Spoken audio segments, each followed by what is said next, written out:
Hey guys, what's going on? Coach Chris, Alain and I are going to talk about tempo, rep tempo. And obviously, depending on who you're talking to, there's a lot of different, you're going to get a lot of different answers. Sure. What's the best approach? What, you know, if you're going too fast, works against you because you're not in control, you're not really, getting the muscle to perform the action, this, that, and the other. But I want your take on this. Sure. We're going to use a dumbbell and an arm curl as an example. Sure. So talk everybody through tempo, what they should know about it. All right, well, just what tempo is basically the speed in which you perform a lift. And there's 4 components. The first one would be the concentric, where you're pushing or pulling the weight against gravity. So on a bicep curl, it would be when you're bringing the dumbbell up. Then once you are at the top, that is the isometric. The negative is going to be the eccentric. And then at the bottom, you have another isometric. All right? So I guess we can kind of talk a little bit about certain things that are pretty important. As you mentioned, control. Right. Dropping the weight on, for example, a bench press, and then pushing it up, you're eliminating the eccentric portion, which is absolutely critical. Right. And the reason it is because of the mechanism behind the negative. Right. And that is the muscle fiber recruitment. When we are pushing a weight against gravity, we need to recruit more muscle fibers because it's harder. Right. When we are controlling a weight with gravity, we don't need as many muscle fibers to do that. So what happens is that now these muscle fibers are gone. They're not helping with the eccentric.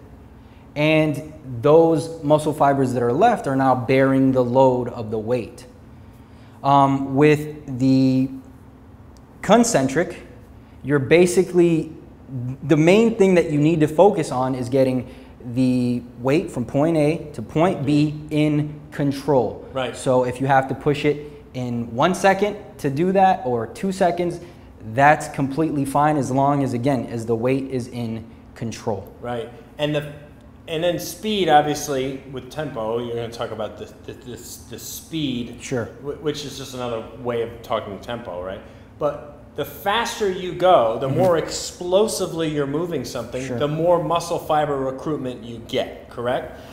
Right, because it's going to take more force to push a weight from point A to point B faster than slower, obviously. Right. It's like a sprinter, right? Right. A sprinter who's going to run 100 meters is going to have infinitely more muscle recruitment than a marathon runner over that same distance.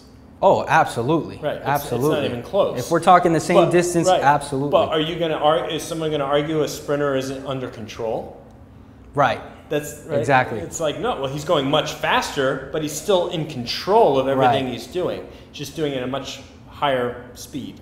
Right. So I think one of the biggest things is when we try to use a weight that's so light that we can control it, control it at a very slow tempo, then what happens is that we're not getting that critical benefit of the negative. Right? So say, for example, Chris bench presses 185 with a 4-second negative and a 4-second positive. He could probably easily do the same amount of workload with 225 if he took a different approach. Maybe a 2-second negative and maybe a 1 or 2 second positive. Right. And what's happening there is a couple of things. Number one, you're pushing an overall workload that is higher. Right. Okay? And then number two, the critical component, which is the negative, what's happening there is now, instead of bearing just the load of the 185 for 8 reps, we're bearing a load of 225 for 8 reps. Right. Yeah, I mean, it's important stuff to know, and we were talking off camera, like it's basic information. Right. But you got to be dialed in. You got to have an understanding of this stuff, and there's a lot of people just overlook a lot of this. Sure.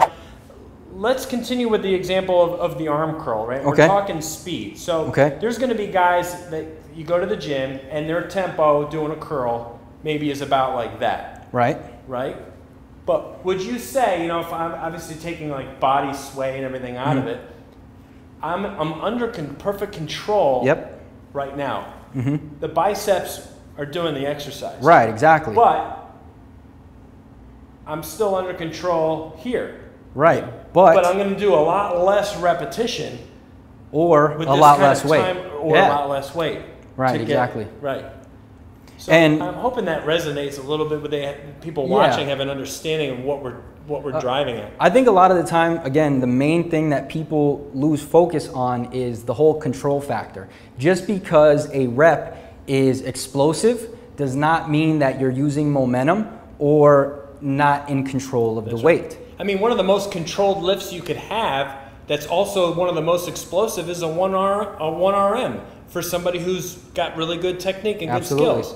We just were talking with Dr. Fred Hatfield not that long ago at the office, who's known for his 1,000-pound squat 30 years ago, and he was under control when he did that lift. You know?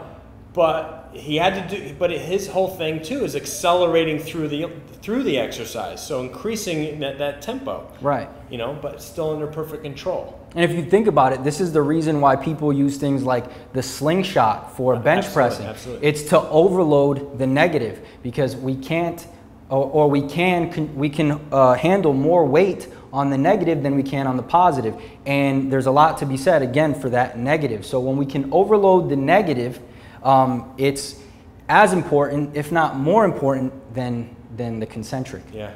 Also, just something to mention is that there is recent research that showed some people moving the same weight. We're not even talking about one person lifted more weight and one person lifted less weight. We're talking about the same weight. Some people did it slowly, and some people did it faster and more explosive, both in control. And the group that did it faster or more explosive actually produced more muscle gains. Yeah. I mean, I tend to agree with that too.